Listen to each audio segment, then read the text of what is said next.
So I think I'm just gonna climb the top of this ridge and then just kind of like hop down. Look, if you fall into that. Whoever fucking found this trail, was your name Indiana Jones?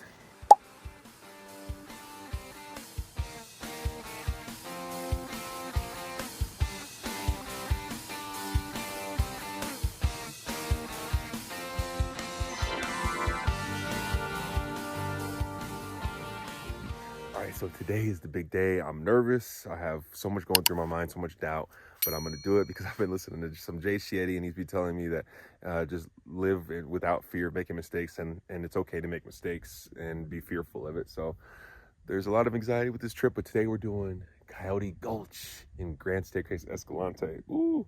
All right, so the plan is I gotta park at the trailhead down this really bumpy road, like probably 2-hour drive, and then walk through the cracked wall, and then you're at Coyote Gulch. I'm gonna go set up camp and then just wander around all day for the rest of the day. Wake up tomorrow, break the camp down, go out counterclockwise on the trailhead, and head out towards the JH Arch. And sometimes there's a rope that people fling down this really steep entrance that saves you a few miles, I've heard, or a few hours of travel time if you climb up the rope. And I've heard you could maybe do it without rope, but it's really sketchy if you fall. There's nothing to grab onto. So the rangers actually come and cut the ropes quite often. So people on All Trails reviews always like update the dates where they've last seen the rope. But it's really sketchy, and it's a whole nother thing. So I'm not advising it. So right now I'm packing up my camp because I camped just up the street last night because I got in here too late. I didn't want to be hiking in Coyote Gulch in the nighttime. So I'm packing up my tent that I had set up here at my boondocking site, and I'm choosing my dehydrated meals. Let's see what I choose. All right, y'all, we are headed out to the Coyote Gulch. So everything here needs to fit in that backpack. So I got like my toiletries, snacks, all my meals for lunch, dinner, and then breakfast tomorrow. I always bring a little bit of like a pho or a cup of noodle ramen because soup at nighttime is the best. My little filtration bottle in case I run out of the 3-liter water, which I probably will, and all my sleeping bag stuff. All right, let's go. All right, and just like that, it all fits in there. And boy, is it heavy. Oh man, I gotta learn how to light pack. Well, one thing is I gotta go down the street. I'm still close to the highway, so I'm gonna go get some little whiskey or scotch or something like that. A little small one to just have with me at nighttime. It helps me go to sleep. I get in my head and I start thinking of all these like bugs, creatures, snakes, scorpions, people. So it helps me just fuck it, like melatonin.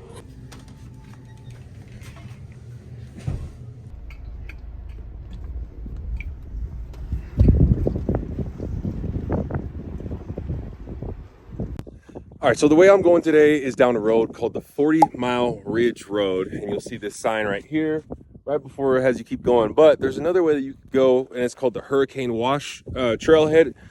It's gonna be a longer way. I don't really understand why people want to do it. So I've heard that this road, the 40-Mile Ridge Road, gets a little sandy, but from the turn on right here, it still looks okay. Nothing worse than what I've been doing on the Hole in the Arch Road. So it just looks a little tight, and I see a car coming from a distance, so I'm just gonna try to let it pass.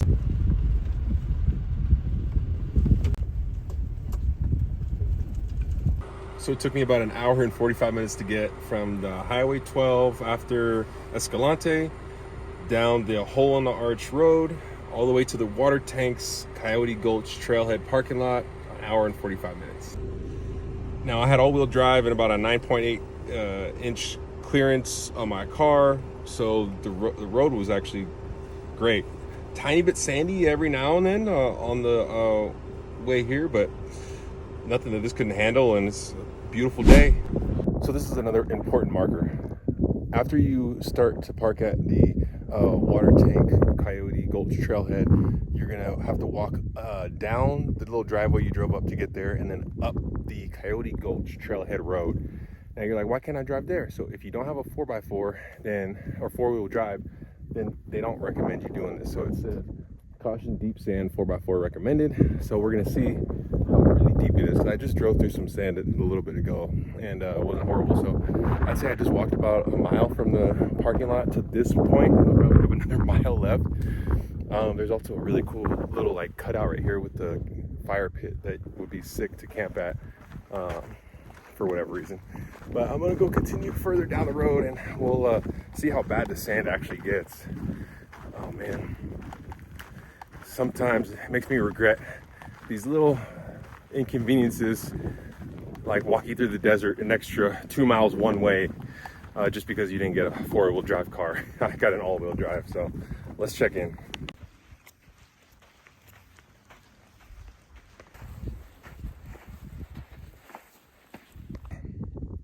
Whew. I felt like I've been walking on the beach with this huge backpack. Oh, it has been super deep. I'm so glad I didn't take my car. I've gotten stuck in the sand once before at Pismo Beach and I had to get pulled out, so I'm not trying to relive that at all, especially in the middle of the desert. It's probably like 86 degrees out here and it's just May. Oh, all right, I still got some time to go, but I can't wait to be inside the Gulch. Hopefully it's cooler. At least I'll have some shade. Wow, so that hike from just the water tank trailhead parking lot to the Coyote Gulch trailhead parking lot took me almost 2 hours. Whew. Man, and I saw a bunch of Subarus in the parking lot. I totally could have did it.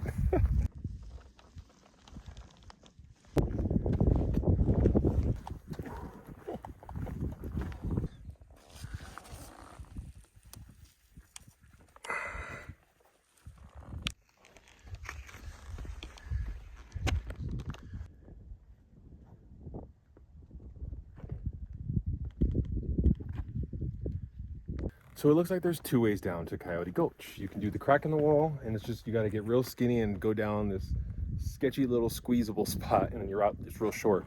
The other way is going down the sketchy 45-degree angle slanted cliff that's way longer, but yeah, I'm not going down that way. Oh, it's tight. All right, so we still need to squeeze through all of this. Woo. Oh, it's gonna be tight.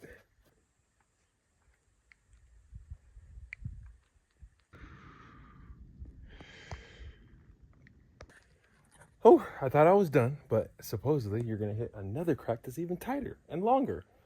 So I think I'm just gonna climb the top of this ridge and then just kind of like hop down right there on the outside. I don't think I'm squeezing through that. Don't be like me and wait until 4 p.m. to try to have your first meal. I just had to stop. I was trying to power through the next step and the next checkpoint and the next one, but I just had to finally had to just cave in and just eat. Was being so stupid today. So today we're having Wild West chili and beans. It smells amazing. So just boiling up some water, put it in here, stir it, seal it, 8 minutes, open it again, stir it, wait 7 minutes, and it's cooked. And actually, the water came to a boil really quickly. It's such a little amount of water, so boils really quick. I love it. Also, what I think how this goes is that you go down here, and then Coyote Gulch goes in here. You can't see it, but I think this is where the trail you're supposed to take. But you could take a little detour and go to this Stevens Arch right here. I think that's gonna be cool.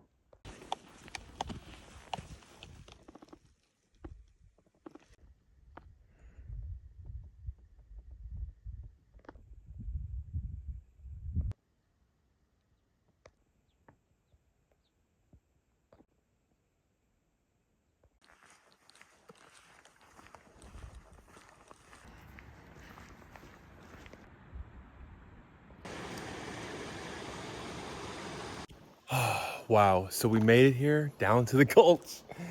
Oh, it just feels so amazing just being down here through all this history, just how this whole thing was forged. Oh man. So some things that we need to figure out. How many river crossings do we need to do? We're already at number 1. The water looks great, it's moving. I can't wait to filter it and fill up my Camelback.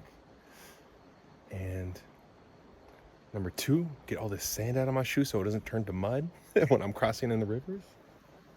And 3, look for the perfect campsite.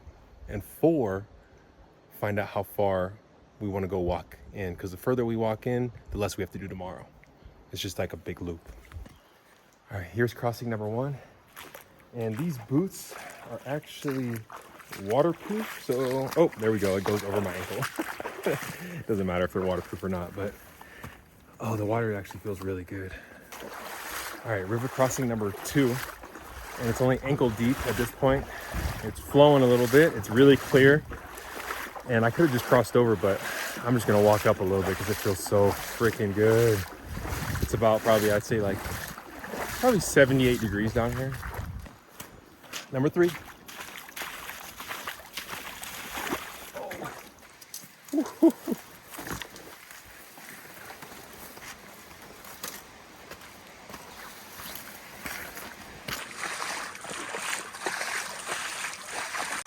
So this is technically river crossing number 5, but I don't want to be I don't want to be weed whacking through the jungle right now. I was starting to cut up my arms, so I'm just gonna head up straight. This is the quicker route, and it's refreshing.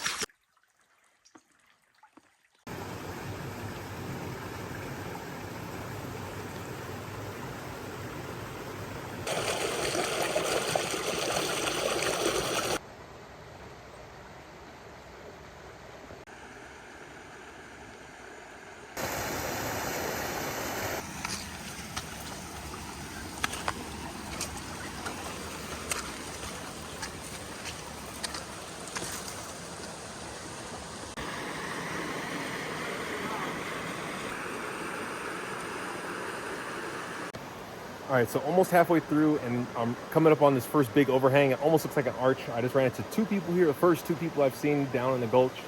And you kind of have to take your backpack off and then push it up the ridge and then swim through, go up, come get your backpack, and then go on. But I don't want to go on. I wanted to stay here and get some pictures and swim because the water is refreshing.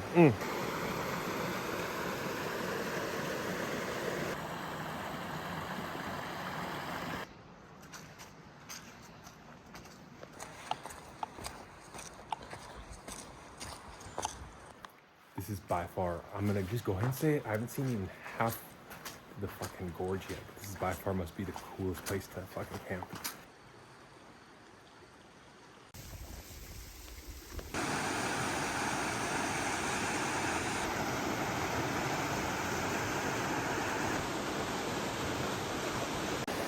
Nature Boy is very pleased with what he sees. So just forget everything you know with just climbing rocks, and with a big ass backpack, you gotta like just stop and just humble yourself. Look, if you fall into that. So I'm gonna have to take my backpack off, just push it up the rocks like I did with my camera, and climb up like a normal person. Jesus. I almost fell in. No bueno.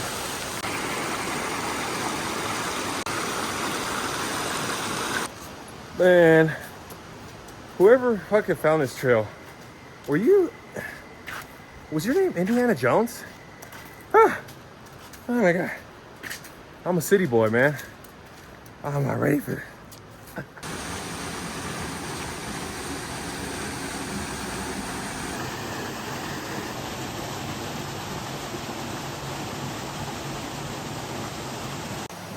And we got waterfall number 3 already, and we're not even halfway done yet. Oh man, thank you Indiana Jones for finding this trail. All right, I'm whooped. Another obstacle to get over, number 3 waterfall, is to rock climb. Let's do it.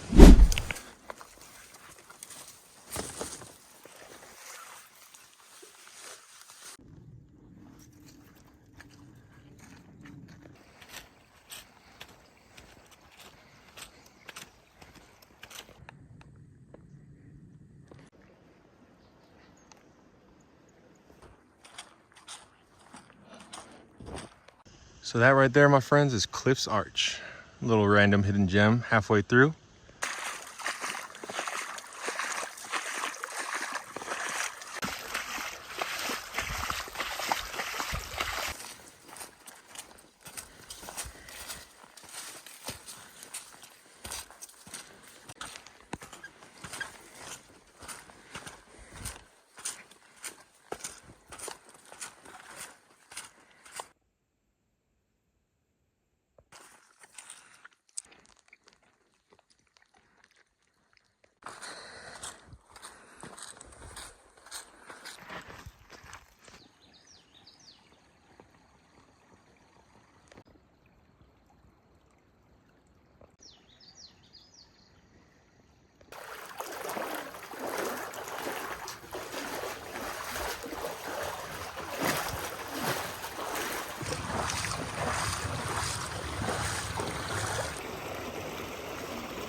in all honesty, I think it's just the stubborn part of me talking, but like I don't even think I want to see Zion at this point.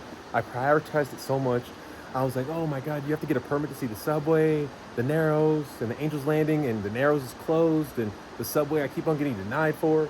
But man, like here at this Golden Cathedral, you got the subway right here basically.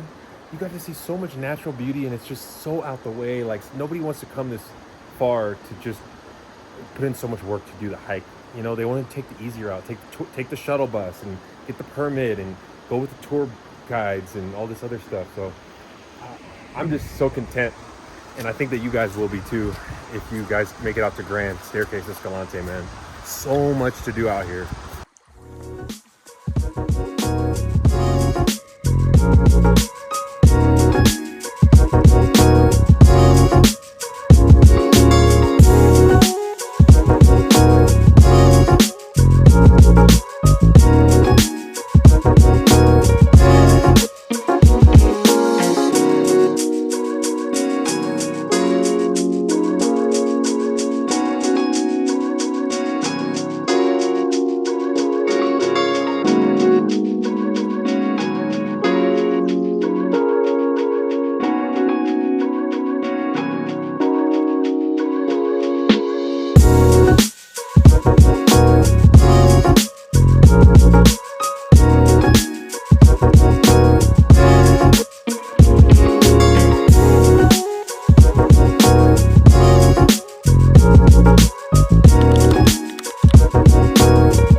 No, it's okay. Thanks.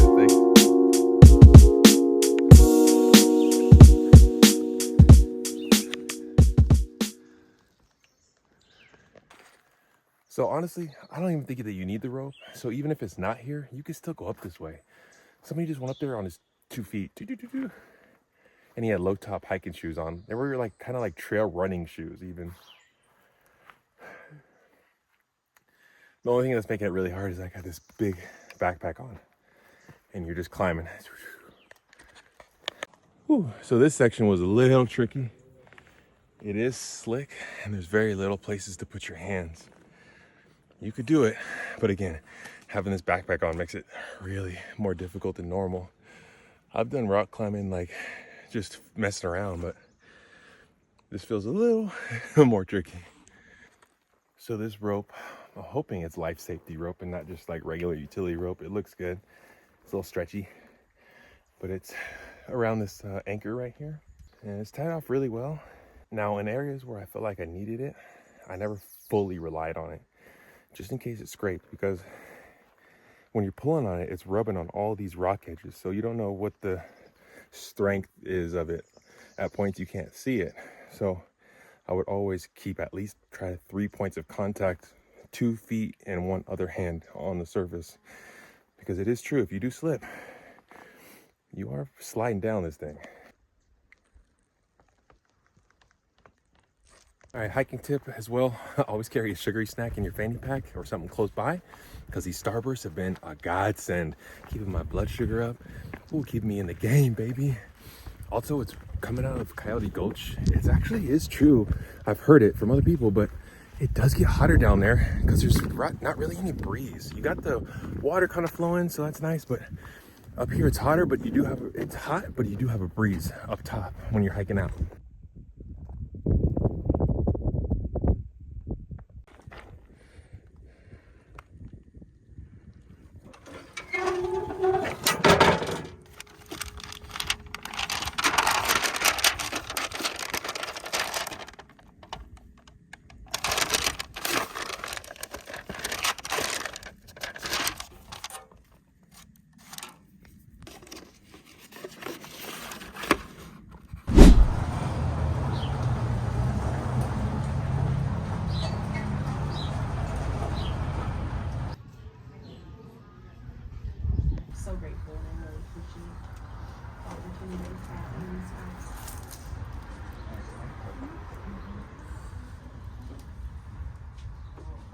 or do I go